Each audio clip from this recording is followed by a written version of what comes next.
Bapak Ibu jamaah maghrib yang semoga dirahmati, dimuliakan oleh Allah Subhanahu wa Ta'ala.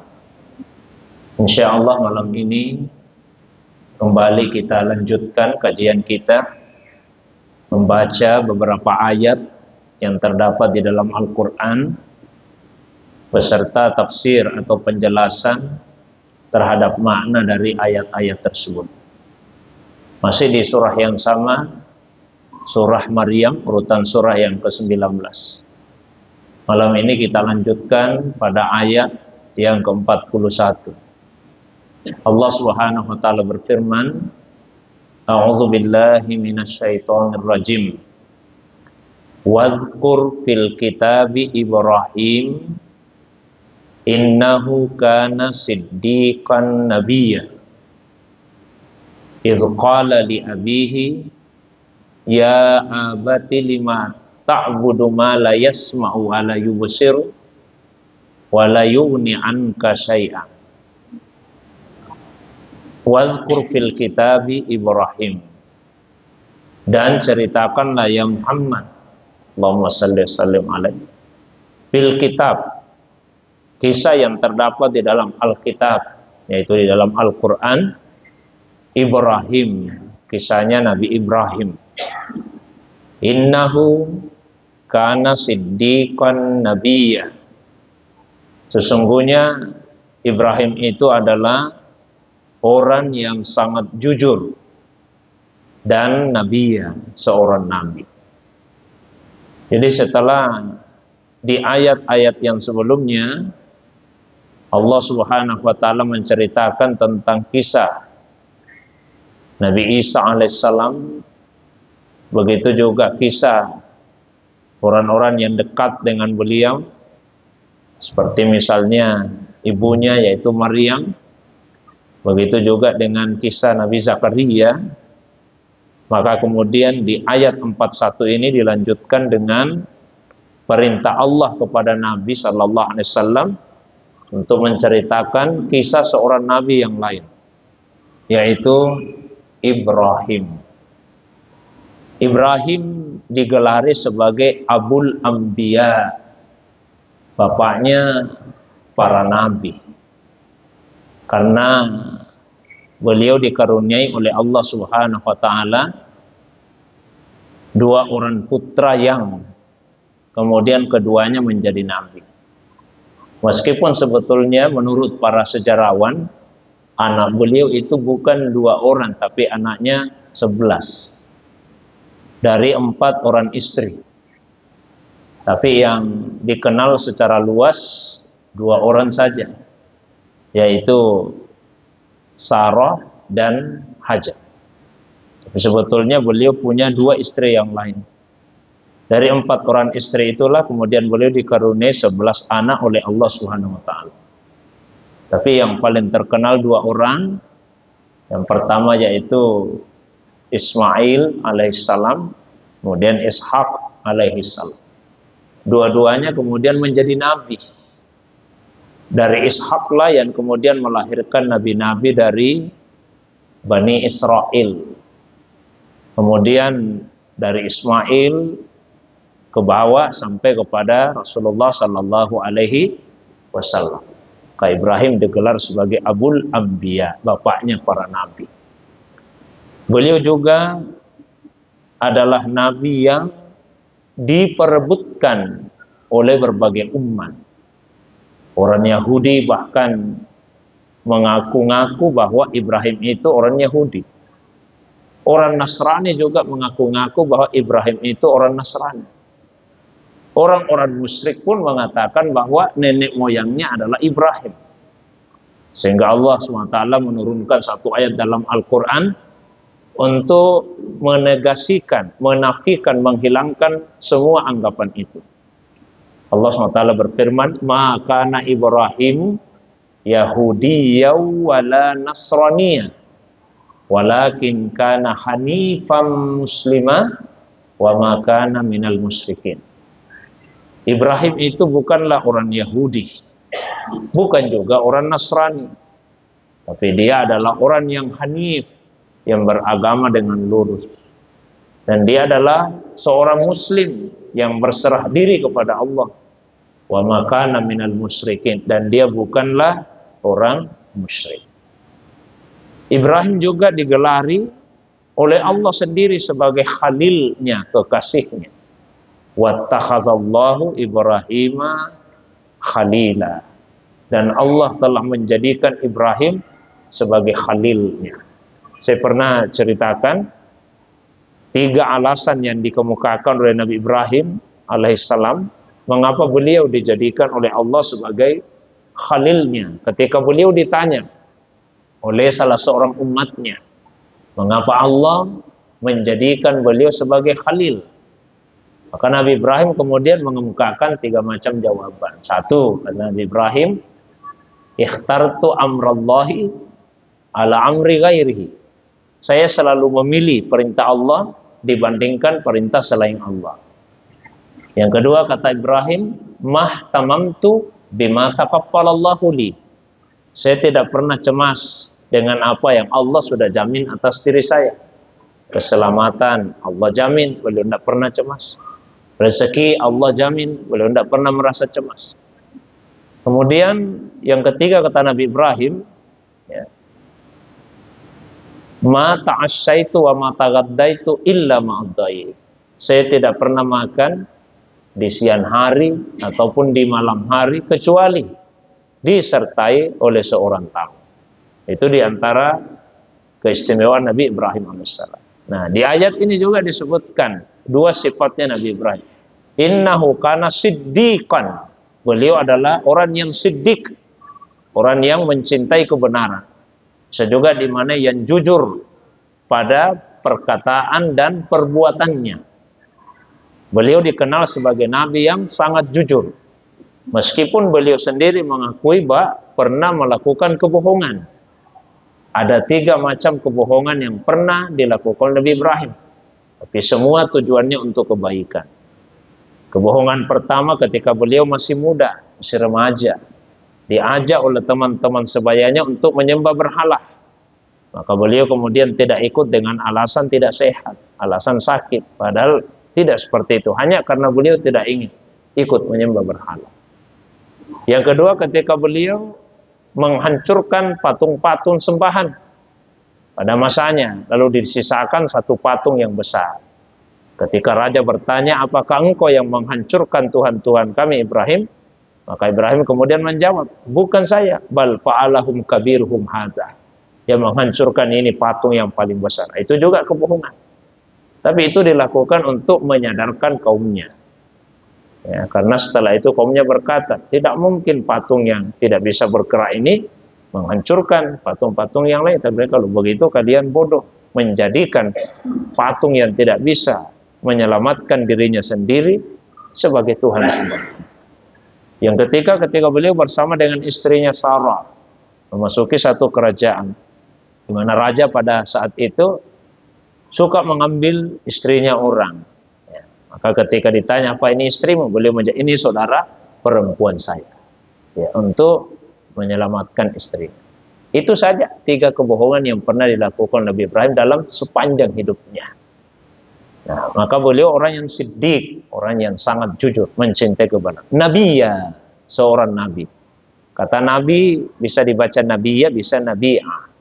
Kalau dibaca nabiya dari kata nubuwah yang artinya tinggi. Kalau dibaca nabi'ah itu dari kata naba. Naba. Amma yatasa'alum anin naba. Naba artinya berita yang agung. Jadi seorang nabi itu kedudukannya tinggi dan dia membawa naba, membawa berita yang agung dari Allah SWT yang berupa wahyu.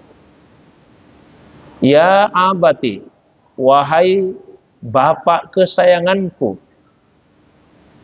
Maaf, idh qala li abihi, ketika ia berkata kepada abinya. Ketika ia berkata kepada abinya. Dalam bahasa Arab, kata ab itu bisa berarti bapak kandung. Tapi bisa juga berarti paman. Jadi kata ab biasa juga dimaknai paman dalam bahasa Arab. Beda dengan kata walid. Kalau disebut walid, maka sudah pasti bapak kandung kalau disebut walid. Tapi kalau disebut ab, bisa yang dimaksud bapak kandung, bisa juga yang dimaksud paman. Itu kata ab dalam Al-Quran. Nah, ada sebagian ulama tafsir yang mengatakan kalau digunakan kata ab di dalam Al-Quran, maka yang dimaksud paman. Tapi pandangan ini kurang cermat. Karena di surah Yusuf disebutkan izqala Yusufu di abihi.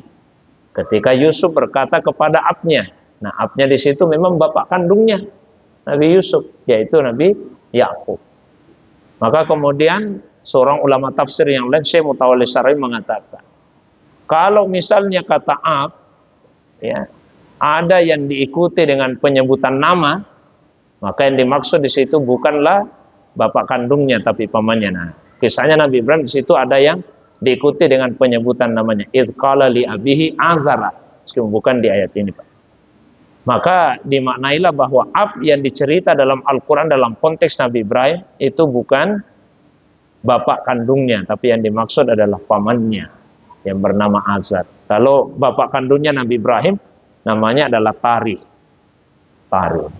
Ya, karena ab itu adalah pamannya. Karena seperti ini. Tidak mungkin seorang nabi itu punya orang tua yang kafir. Tidak ada nabi yang orang tuanya kafir.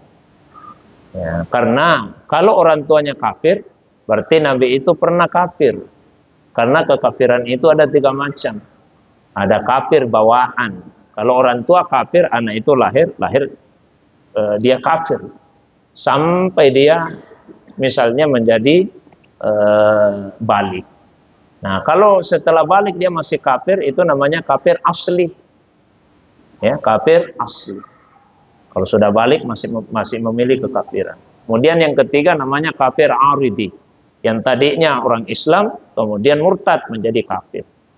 Nah, semua nabi pasti terhindar dari 3 macam kekafiran ini. Termasuk kafir yang sifatnya bawaan tadi.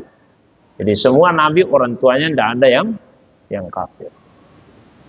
Termasuk Nabi Ibrahim alaihissalam. Jadi yang dimaksud dalam kisah di Al-Quran itu adalah pamannya. Itu pandangan banyak ulama tafsir dari golongan Ahlus Sunnah wal Jamaah.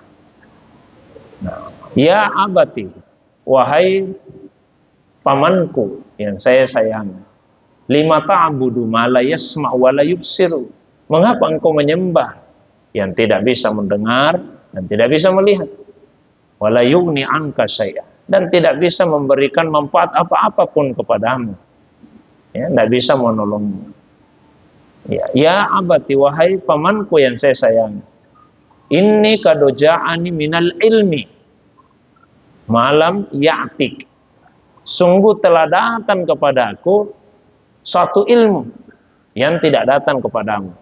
Nah, jadi ucapan Nabi Ibrahim menunjukkan bahwa ilmu yang dimaksud di sini bukan hasil belajar beliau, bukan sesuatu yang diupayakan.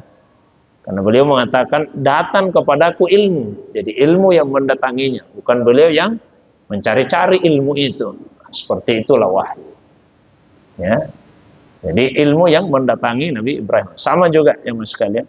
Nabi itu tidak pernah, semua nabi tidak akan pernah meragukan tentang Allah Subhanahu wa taala. Maka ada kisah tentang Nabi Ibrahim dalam Al-Quran yang juga sering disalahpahami. Kan biasa diceritakan bahwa Nabi Ibrahim itu ketika melihat bintang, nah, kemudian dia menduga bahwa oh inilah Tuhan. Tapi ketika bintang itu kemudian sirna, ya kemudian oh ini bukan Tuhan. Kemudian setelah itu dia melihat bulan. Ketika melihat bulan, kemudian dia mengatakan oh inilah Tuhan saya. Tapi ketika Tuhan itu kemudian ketika bulan itu sirna, maka kemudian oh tidak mungkin ini Tuhan. Besoknya dia melihat matahari, ya, yang lebih besar daripada bintang, daripada bulan. Kemudian beliau mengatakan, oh inilah Tuhan saya, ini jauh lebih besar. Tapi ketika matahari itu terbenam, ia kemudian mengatakan tidak mungkin ini menjadi Tuhan. Nah, sering diceritakan bahwa seperti itulah Nabi Ibrahim alaihissalam. Sebetulnya kisahnya tidak demikian. Ya, jadi itu bukan konteks Nabi Ibrahim yang meragukan tentang Allah Subhanahu wa taala. Tapi ayat itu diceritakan dalam konteks ketika beliau berdialog dengan kaumnya. Ya, itu konteksnya ketika berdialog dengan kaumnya. Jadi itu pertanyaan Nabi Ibrahim kepada kaumnya. Cuma di Al-Quran kan tidak ada tanda tanya, Pak. Al-Quran itu tidak ada tanda tanya. Jadi kadang-kadang orang susah membedakan apakah ini pertanyaan atau ini satu pernyataan. Jadi sebetulnya Nabi Ibrahim itu bertanya kepada kaumnya, apakah bintang ini yang akan saya jadikan Tuhan? Dia lihat bulan, apakah bulan ini yang akan saya jadikan Tuhan? Ketika melihat matahari, apakah matahari ini yang akan saya jadikan sebagai Tuhan? Jadi bukan dalam konteks Nabi Ibrahim yang mengakui itu sebagai Tuhan. Itu misalnya diceritakan rinci di surah Al-An'am. Mulai dari ayat 74 dan seterusnya. Yang saya sebutkan juga tadi penyebutan nama Azar di ayat 74. Wa idh qala Ibrahimu li abihi Azar. Ketika Ibrahim berkata kepada abnya Azar. Nah itu tadi kaidahnya disebutkan Mutawalli Syarawi. Kalau setelah kata ab disebut nama, maka yang dimaksud bukan bapak kandung. Ya, bukan bapak kandung. Tapi yang dimaksud adalah paman. Atattakhidhu asnaman alihatan? Apakah engkau akan menjadikan berhala-berhala, patung-patung sebagai Tuhan-Tuhan? Inni araka wa qaumaka fi dalalin mubin. Ya, sungguh saya melihatmu dan kaummu dalam kesesatan yang nyata. Wa kadzalika nuri Ibrahim malakutas samawati wal ard wa liyakuna minal mukinin. Ayatnya Pak di Al-An'am. Demikianlah kami telah memperlihatkan kepada Ibrahim kerajaan langit dan bumi. Wa liyakuna minal mukinin, agar ia menjadi orang yang yakin. Nabi Ibrahim itu sudah yakin. Nah, baru dicerita, falamma janna alaihi lail, maka ketika malam itu tiba, ra'a kaukaban, dia melihat bintang. Qala, ia berkata, hadza rabbi, ini Tuhanku. Masa sebelumnya sudah yakin, tiba-tiba kemudian beliau menyangka bahwa bintang itu Tuhan. Jadi ini konteks beliau berkata kepada kaumnya, hadza rabbi, yang seperti ini yang kalian katakan Tuhan saya. Nah, falamma apalah, ketika bintang itu hilang, beliau berkata, qala la uhibbul abid, saya tidak suka yang tenggelam, yang terbenam begini. Falamma ra'al qamara basigan, kemudian ketika melihat bulan itu muncul, ia berkata lagi kepada kaumnya, kala hadza rabbi. Ini sebetulnya pertanyaan, bukan pernyataan, bukan beliau mengatakan ini Tuhanku, tidak, tapi beliau bertanya dalam bentuk pengingkaran. Hadza rabbi, yang seperti ini akan saya jadikan sebagai Tuhanku. Maksud maknanya seperti itu. Cuma kan tidak ada tanda tanyanya, jadi kadang tidak dipahami. Falamma afala, ketika bulan itu kemudian hilang, qala la illam yahdini rabbi, kalau Tuhanku tidak memberikan petunjuk kepada saya, la akunna minal qaumid dallin, saya orang sesat. Seandainya Tuhan tidak memberi petunjuk, tapi Tuhan sudah memberi petunjuk kepada saya sebelumnya, maka saya tidak sesat. Falamma ra'asyamsa bazigatan, ketika beliau melihat matahari terbit, qala hadza rabbi, mestinya cara bacanya begitu. Kemudian beliau berkata lagi kepada kaumnya, yang seperti yang saya jadikan sebagai Tuhan. Hadza akbar, hanya karena dia lebih besar. Falamma afalat, maka ketika terbenam, qala, beliau berkata, ya qaumi. Ini konteks beliau bicara dengan kaumnya. Ya qaumi, wahai kaumku, inni bari'um mimma tusyrikun. Saya berlepas diri dari apa yang kalian persekutukan. Inni wajjahtu, sesungguhnya saya hadapkan wajahiyya wajahku lilladzi fataras samawati wal ard, kepada Zat yang menciptakan langit dan bumi, hanifan, lurus, wa ma ana minal musyrikin, dan saya bukan orang yang musyrik. Nah, buktinya apa? Ayat berikutnya, wa hajjahu qaumuhu, kaumnya kemudian mendebatnya. Konteksnya perdebatan. Qala, maka Ibrahim berkata, atuhajjunni fillah wa qad hadani, apa kalian tetap mau mendebat saya tentang Allah, sementara Allah sudah memberikan hidayah kepada saya? Ya. Wala akhafu ma tusyrikuna bi, saya tidak takut terhadap apa yang kalian persekutukan, illa ayyasha rabbi saya, kecuali kalau Tuhanku menghendaki sesuatu kepada saya.